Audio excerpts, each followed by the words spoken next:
80-85 वर्ष के बूढ़े आर्य समाजी आचार्य तथा शास्त्री की उपाधि वाले जनता को मरने मारने का पाठ पढ़ाते हैं, जबकि ऐसे वृद्ध तो बच्चों को झगड़ा करने से रोकते हैं।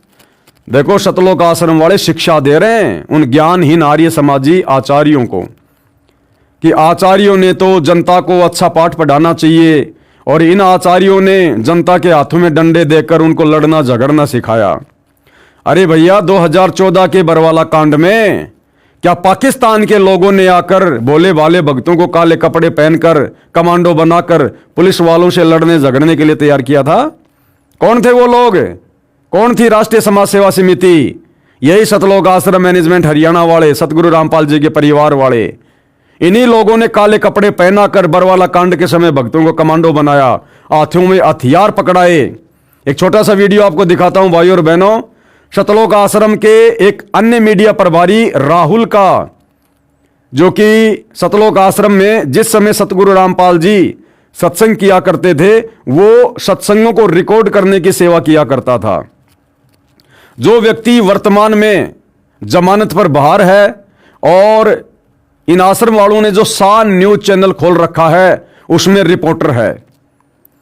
इस व्यक्ति ने सरेआम बरवाला कांड के समय मीडिया के प्रश्नों का जवाब देते हुए कहा, जब मीडिया वालों ने कहा कि भैया ये इस प्रकार से जो तुमने कमांडो खड़े कर रखे हैं भक्तों को हाथों में हथियार देके, ये इस प्रकार से बीमार बाबा की तबीयत को कैसे ठीक करेंगे?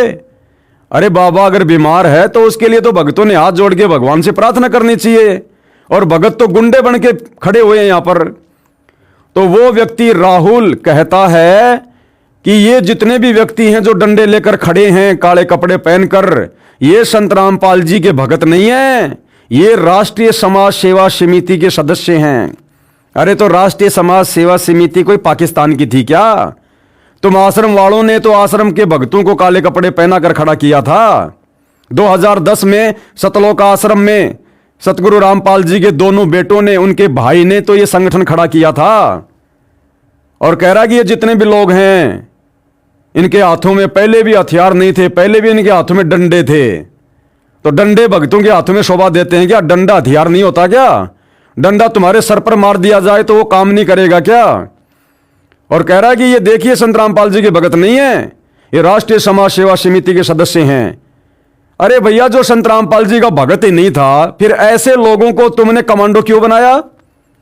ऐसे लोगों को तुमने कमांडो बनाकर क्यों वहां पर खड़ा किया? भाई विचार करने की बात है। ये सतलोक आश्रम वाले करोथा कांड के दोषियों को ये कहकर धिक्कार रहे हैं कि भाई आर्य समाजी आचार्यों ने किराए से गुंडे लाकर करोथा कांड में आश्रम पर आक्रमण करवाया। और ये खुद कह रहे हैं इस वीडियो के माध्यम से कि ये जितने भी काले कपड़े वाले हैं जिनके हाथों में डंडे हैं, ये संत रामपाल जी के भगत नहीं है, ये राष्ट्रीय समाज सेवा समिति के सदस्य हैं। तो भैया, जो सतगुरु रामपाल जी का भगत नहीं है वो क्यों अपना सिर फुड़वाने के लिए सतलोक आश्रम में जाकर डंडा लेकर खड़ा होगा? इसका मतलब वो किराए पर लेके आए थे तुम लोग। फिर तुम आश्रम वाले भी तो पुलिस वालों को मरवाने के लिए किराए पर गुंडे लेके आए थे। एक बार ये वीडियो देख लो भाई और बहनों, इनकी सारी काली करतूतें सामने आ जाएंगी, देखिएगा। आखिर हाथ में हथियार उठाकर बाबा के समर्थक बीमार बाबा की तबीयत कैसे ठीक कर सकते हैं? पहले इनके पास हथियार था, अब डंडा क्यों?